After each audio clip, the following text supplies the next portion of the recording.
pagi Bapak Ibu Saudara-saudari sekalian.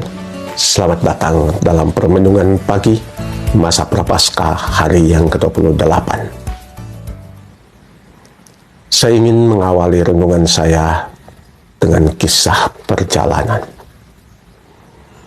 Ketika saya berada di Spanyol, ikut di Camino, satu ziarah jalan kaki dari perbatasan Perancis dan Spanyol, Pamplona, menuju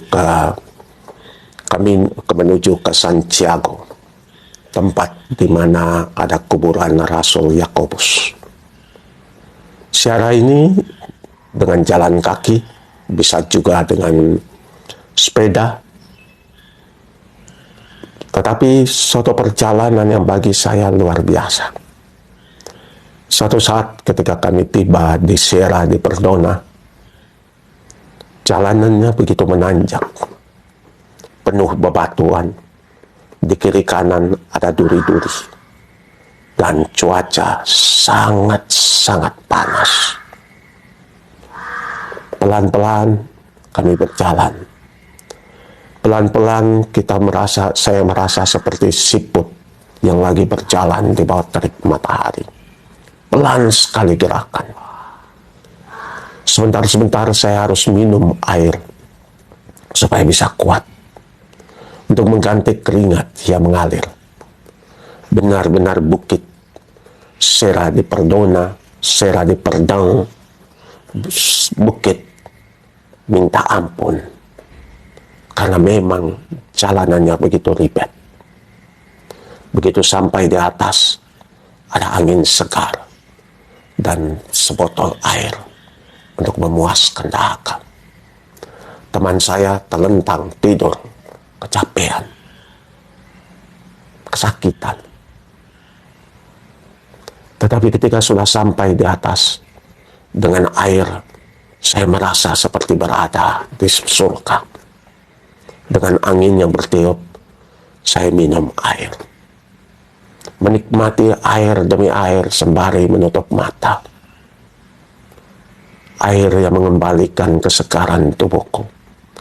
Air yang menguatkanku.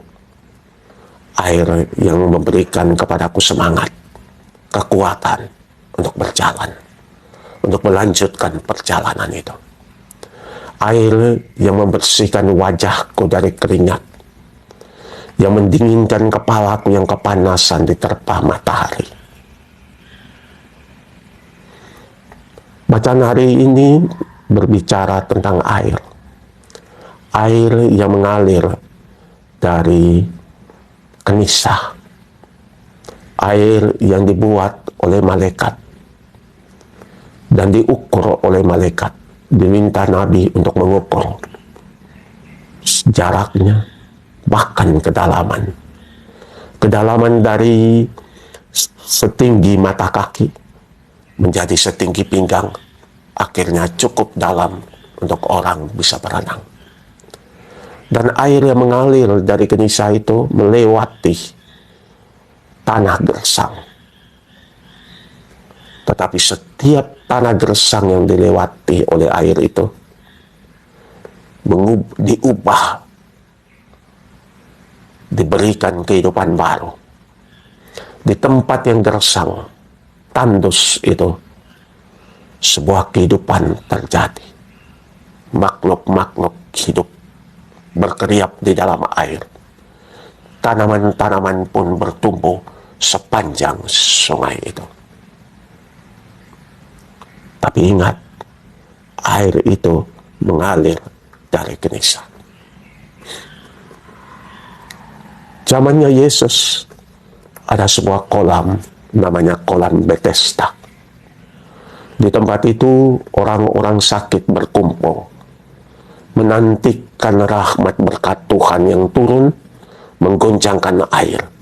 Dan siapa yang pertama akan masuk ke dalam air saat goncangan itu, sakitnya pasti sembuh. Dan di situ dikatakan ada seorang yang sakit, lumpuh. Dia sudah 38 tahun lamanya sakit. Berarti 38 tahun dia berusaha untuk tiba.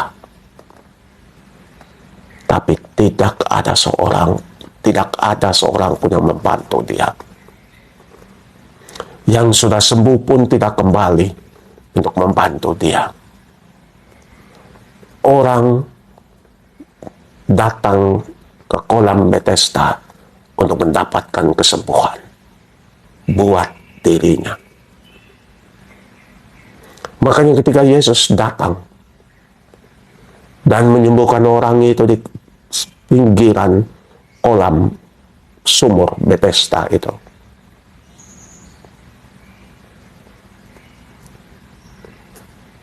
perbuatan Yesus itu dipertanyakan.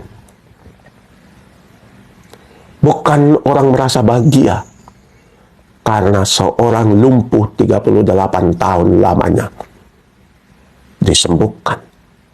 Bukannya orang bersuka cita, tetapi orang mempertanyakan haknya dia. Bukankah ini hari Sabat? Kenapa harus menyembuhkan pada hari Sabat? Bacaan hari ini mengajak kita untuk kembali menemukan air kehidupan itu. Air yang sudah disiram di atas kepala kita pada pembaptisan. Menandakan kehidupan baru diberikan kepada kita.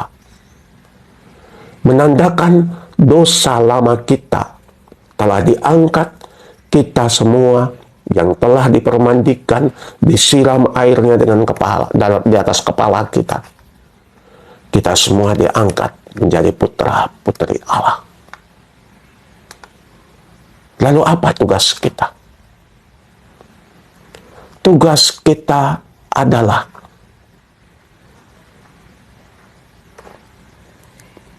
dibilang oleh Yesus dalam pengutusan para murid, pergilah ke seluruh dunia, baptislah mereka dalam nama Bapa, Putra, dan Roh Kudus. Tugas kita bukanlah menambah jumlah, tetapi tugas kita adalah memberikan kehidupan. Pembaptisan itu pertama-tama adalah kehidupan baru, bukan jumlah umat. Bukan jumlah umat. Bahwa dalam proses jumlah umat bertambah, tapi itu bukan tujuan pembaptisan. Tugas pembaptis, tugas kita sebagai orang yang memberikan pembaptisan, pembaptisan itu diberikan supaya kehidupan baru diberikan kepada kita.